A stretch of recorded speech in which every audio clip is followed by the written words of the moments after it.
Hello students, welcome back to my channel. So இந்த வீடியோல பாத்தீங்க அப்படினா 12th standard physics very இம்பார்ட்டன்டான 5 மார்க் क्वेश्चंस தான் பார்க்க போறோம். So 5 மார்க்ல நீங்க 25 அவுட் ஆஃப் 25 25 மார்க்குக்கு 5 5 மார்க்குமே நீங்க அட்டெண்ட் பண்றதுக்கு நீங்க படிக்க வேண்டிய இம்பார்ட்டன்ட் क्वेश्चंस வந்து என்ன அப்படிங்கறத சொல்றேன், நோட் பண்ணிக்கோங்க. சாப்டர் வைஸ் வந்து சொல்றேன். So எப்பவுமே வந்து இப்போ ஒரு क्वेश्चन வந்து டஃபா எடுக்கணும் அப்படி நினைச்சாங்கன்னா அவங்க வந்து கையை வைக்கிறது 1 மார்க்ல வைப்பாங்க. புக் இன்சைட் அதிகமா கேட்பாங்க. இல்ல 1 வேர்ட் விட்டுட்டாங்க, 1 வேர்ட் ஈஸியா கேட்டுட்டாங்க அப்படின்னா அவங்க அடுத்து டார்கெட் பண்ணதே வந்து மேக்ஸிமம் 3 மார்க்காக தான் இருக்கும். ஓகேங்களா? ஏன்னா வந்து 2 மார்க் வந்து ஈஸியாக ஆன்சர் பண்ணிடலாம். பட் 3 மார்க்குங்கிறது ஆல்மோஸ்ட் ஈக்குவலன்ஸ் டு 5 மார்க் அப்படிங்கிறனால அட் 3 மார்க்குக்கு வந்து செக் வைப்பாங்க. அண்ட் மார்க் போனாலுமே 3 மார்க் தான் போகும் அப்படிங்கிற அந்த ஒரு பாயிண்ட்டுமே இருக்குது. ஓகேங்களா? ஸோ அந்த ஒரு இதனால பட் 5 மார்க்கு ஆஸ் வெல் அஸ் எப்பவும் போல ஈஸியாக தான் கேட்பாங்க. ஸோ எப்பவும் போல நான் வந்து இதில் வந்து ஒரு சாப்டரில் 7 5 அந்த மாதிரி இருக்குது.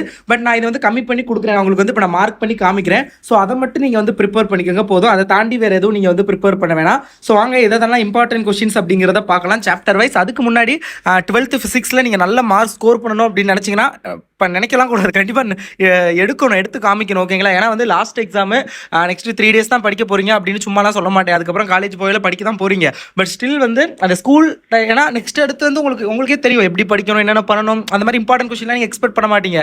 ஸோ பட் இப்போ வந்து கண்டிப்பாக வந்து நீங்கள் ஒரு லாஸ்ட்டாக ஸ்கூலுக்கு படிக்க போகிறது இருக்கீங்களா? ஸோ அதனால் கொஞ்சம் ஹார்ட் ஒர்க் பண்ணுங்கள். இது வரைக்கும் அவ்வளோ பெருசாக மற்ற எக்ஸாம் கேர் பண்ணல அப்படின்னாலும் அட்லீஸ்ட் லாஸ்ட் எக்ஸாமாவது நல்லா பெர்ஃபார்ம் பண்ணணும் அப்படின்னு நினச்சி ஸோ நல்லா ப்ரிப்பேர் பண்ணுங்கள். இந்த 3 நாளில் முழுக்க படிக்கிறதுக்காக மட்டுமே டைம் ஸ்பெண்ட் பண்ணுங்கள். வாங்க என்னென்ன கொஸ்டின் இம்பார்ட்டன்ட் பார்க்கலாம். நீங்கள் வாட்ஸ்அப் குரூப்பில் ஜாயின் பண்ணலாட்டி வாட்ஸ்அப் குரூப்பில் ஜாயின் பண்ணிங்க வாட்ஸ்அப் சேனலில். அதில் வந்து உங்களுக்கு நான் இம்பார்ட்டன்ட் கொஸ்டின்ஸோடைய பிடிஎஃப்லாம் வந்து ஷேர் பண்ணுவேன். ஸோ மஸ்ட்டு ஜாயின் பண்ணிக்கோங்க. ஃபர்ஸ்ட் யூனிட்ல பார்த்தீங்க அப்படின்னா electric field due to dipole and axial and equal plane அச்சுக்கோடு நடுவரை கோடு வெரி இம்பார்ட்டன்டான ஒரு கொஸ்டின். சம்டைம்ஸ் வந்து தனித்தனியாகவும் கேட்குறாங்க, ஆக்சில் தனியாக கேட்குறாங்க, இல்லை ஈக்குவல் மட்டும் தனியாக கேட்குறாங்க. பார்த்துக்கோங்க, ரொம்ப இம்பார்ட்டன்ட். காஸ்லா ஃப்ரம் கூலும்ஸ் லா அதுவுமே ரொம்ப முக்கியமான ஒரு கொஸ்டின். ஸோ செகண்ட் கொஸ்டின் அதையும் வந்து பார்த்துக்கோங்க. Expression for electrostatic potential due to an electric dipole very முக்கியமான ஒரு கொஸ்டின், இம்பார்ட்டன்ட். அடுத்து Van de Graaff generator, I think book பேக்ல 22வது நினைக்கிறேன். வாண்டிகிராஃப் மினியேட்டரி ரொம்ப முக்கியமான ஒரு கொஸ்டின். ஸோ அது வந்து பார்த்துக்கோங்க. ஸோ அடுத்தது பார்த்தீங்க அப்படின்னா இந்த question expression for resultant capacitance when capacitor are connected in series and parallel both ரெண்டுமே ரொம்ப இம்பார்ட்டன்ட். ஸோ இந்த கொஸ்டின் மட்டும் பாருங்க, இந்த 5 கொஸ்டின் மட்டும் இந்த யூனிட்ல வந்து பாருங்க. ஸோ இது போதும். உங்களால் முடிஞ்சது அப்படின்னா இந்த 2 எக்ஸ்ட்ரா பார்த்துக்கலாம். பட் அதர்வைஸ் என்னை பொறுத்த வரைக்கும் தேவையில்லை. முடிஞ்சதுன்னா இந்த எக்ஸ்ட்ரா உள்ளது வந்து பார்த்துக்கோங்க. இல்லாட்டி first 5 enough. I will give the PDF link. இந்த பிடிஎஃப் நான் வந்து உங்களுக்கு கொடுக்குறேன். ஸோ நீங்கள் வந்து பார்த்துக்கங்க. டிஸ்கிரிப்ஷனில் பிடிஎஃப் லிங்க் இருக்கும், டவுன்லோட் பண்ணிக்கலாம். வீட் ஸ்டோன் ஃப்ரிட்ஜ் செகண்ட் யூனிட் வீட் stone fridge very important. But இந்த தடவை நான் மீட்டர் ஃப்ரிட்ஜும் சேர்த்து பார்த்துக்கோங்க. ஏன்னா இது வரைக்கும் எப்போவுமே பார்த்தீங்க அப்படின்னா வீட் ஸ்டோன் ஃப்ரிட்ஜ் தான் வந்து உங்களுக்கு ரிப்பீட்டடாக கேட்குறாங்க. ஓகேங்களா? ரிப்பீட்டட் கொஸ்டினாக இருக்குது. பட் உங்களை மேபி ட்விஸ்ட் பண்ணுறதுக்காக இந்த தடவை வந்து மீட்டர் பிரிட்ஜ் கேட்கலாம். கொஸ்டின் நம்பர் 6 and 7 நினைக்கிறேன் புக் பேக்கில். ஸோ அதனால் ரெண்டுமே நல்லா பார்த்துக்கோங்க. EMF of 2 cells compared to using potential meter very important. அடுத்தது பார்த்தீங்க அப்படின்னா macroscope form of Ohm's law and microscope form of Ohm's law. So very important. Sometimes ஏதாவது ஒன்றை மட்டும் 3 மார்க்ல கேட்பாங்க, பார்த்துக்கோங்க. Describe a microscopic model of current and obtain general form of Ohm's law. இந்த யூனிட்ல இந்த 5 பார்த்துங்க. நீங்க ஒமிட் பண்றது அப்படின்னா அந்த 4வது கொஸ்டினை மட்டும் ஒமிட் பண்ணிக்கலாம். அதர்வைஸ் நீங்க பேலன்ஸ் கொஸ்டின் எல்லாமே பார்க்கணும். யூனிட் 3 ஃபர்ஸ்ட் யூனிட்ல எப்படி ஒரு வாண்டிகிராஃப் ஜென்ரேட்டர், செகண்ட் யூனிட்ல எப்படி ஒரு வீட் ஸ்டோன் அந்த மாதிரியும், அது மாதிரி தேர்ட் யூனிட்ல வந்து இந்த cyclotron very important. Working of cyclotron ரொம்ப முக்கியமான ஒரு கொஸ்டின். ஸோ அது வந்து பார்த்துக்கோங்க. ஸோ அடுத்தது பார்த்தீங்க அப்படின்னா obtain a relation between the பயோசாவட்லாம் இருக்குல்ல, relation for the magnetic field at point along the axis of a circular coil carrying current using பயோசாவட்லா very important. Principle and working of galvanometer வந்து பார்த்துக்கோங்க, ரொம்ப முக்கியமானது. Infinitely long straight conductor carrying current பயோசாவட்லா இதெல்லாம் ரொம்ப முக்கியமானது. First question, 4th question and 5th 6th இதெல்லாம் பார்த்துக்கோங்க. செகண்ட் அண்ட் தேர்ட் வந்து உங்களால் வந்து முடிஞ்சா பார்த்துக்கலாம், இல்லை அப்படின்னா நீங்கள் வந்து விட்டுறலாம். ஓகே.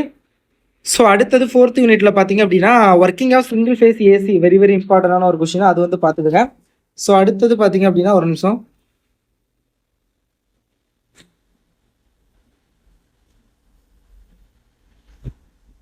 ஓகே. அடுத்தது பார்த்தீங்கன்னா ஒர்க்கிங் ஆஃப் டிரான்ஸ்ஃபார்மர் வந்து வெரி இம்பார்ட்டன்ட். அந்த கொஸ்டின் வந்து பார்த்துக்கோங்க.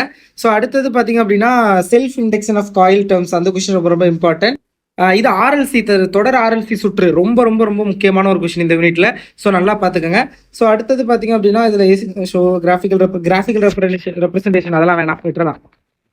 சாப்டர் 5 பார்த்தீங்க அப்படின்னா மேக்ஸ்வெல்லோட இன்டெக்ரல் ஈக்குவேஷன் வெரி இம்பார்ட்டன்டான ஒரு கொஸ்டின். மேக்ஸ்வெல்லோட தொகை நுண்கணித வடிவம் வந்தது. ஸோ அடுத்தது பார்த்தீங்கன்னா எமிஷன் ஸ்பெக்ட்ரம், அப்சர்ப்ஷன் ஸ்பெக்ட்ரம், உள்ளீடு நிறமாலை, வெளியீடு நிறமாலை, ரொம்ப ரொம்ப முக்கியமான ஒரு கொஸ்டின்.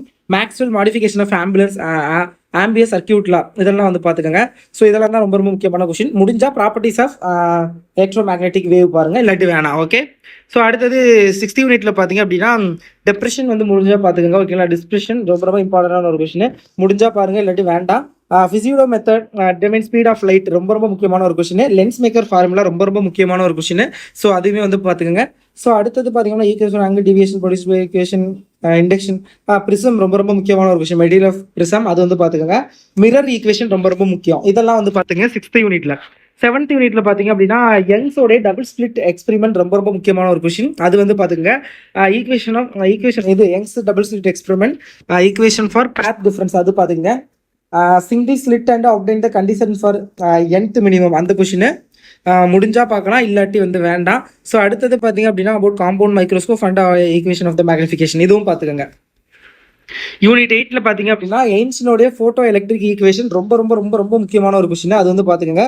ஃபோட்டோ எமிசிவ் செல் முடிஞ்சா பாருங்க, இல்லாட்டி வேணாம். அதை நான் என்ன ப்ளூ கலர்ல கொடுக்குறேன், முடிஞ்சா பாருங்க, இல்லாட்டி வேணாம். ஸோ அடுத்தது principle and working of electro microscope வந்து பார்த்துங்க. Davisson Germer experiment very very very இம்பார்ட்டன்டான ஒரு கொஸ்டின். ஸோ அதை நல்லா பார்த்துக்கோங்க. ஸோ அடுத்தது பார்த்தீங்க அப்படின்னா எயின்ஸ்டீனோட எக்ஸ்பிளனேஷன், இதெல்லாம் பாருங்க. இதில் இந்த டேவிசனும் அந்த எயின்ஸ்டீன் ஃபோட்டோ எலக்ட்ரிக்கும் ரொம்ப ரொம்ப முக்கியம். 9th சாப்டர்ல பார்த்தீங்க அப்படின்னா ஜே தாம்சன் எக்ஸ்பெரிமெண்ட் வந்து பார்த்துக்கங்க, ரொம்ப ரொம்ப முக்கியமான ஒரு கொஸ்டின். ஸோ அடுத்தது வந்து உங்களுக்கு வந்து போர் ஆட்டம் மாடல் வந்து பார்த்துக்கோங்க. Spectral series of hydrogen atom பார்த்துக்கோங்க. Working of nuclear reactor with a block diagram, so இது பார்த்துக்கோங்க. ஸோ அடுத்தது 10th யூனிட்ல பார்த்தீங்க அப்படின்னா ரெக்டிஃபயர். எஸ், ரெக்டிஃபயர் வந்து ரொம்ப ரொம்ப இம்பார்ட்டன்ட். அதில் அந்த full wave and half wave ரெண்டுமே இம்பார்ட்டன்ட்டு. டிமார்க்னுடைய ஃபர்ஸ்ட் அண்ட் செகண்ட் இயரும் ஈஸியான கொஸ்டின், இம்பார்ட்டன்ட் தான் பார்த்துக்கோங்க. பிஎன் ஜங்ஷன் டயோடு ரொம்ப ரொம்ப முக்கியமான ஒரு கொஸ்டின். அப்புறம் அவுட் ஆஃப் எசென்சியல் ஃபீச்சர்ஸ் அதெல்லாம் தேவையில்லை. AND gate, OR gate, NOT gate பார்த்துக்கோங்க, ரொம்ப ரொம்ப ஈஸியானது தான். ஸோ அது. ஸோ அடுத்தது பார்த்தீங்க அப்படின்னா பேசிக் எலமெண்ட்ஸ் முடிஞ்சால் அந்த 7th கொஸ்டின் பாருங்கள். ஸோ இதெல்லாம் தான் 3 மார்க் அண்ட் 2 மார்க்ஸ் வந்து இருக்குது. ஸோ நான் நெக்ஸ்ட் வீடியோவில் அப்லோட் பண்ணுறேன். ஸோ 5 மார்க்கை நல்லா ப்ரிப்பேர் பண்ணிக்கோங்க. I will the whole PDF நான் வந்து டிஸ்கிரிப்ஷனில் லிங்க் கொடுக்குறேன். All the best. Thank you and subscribe.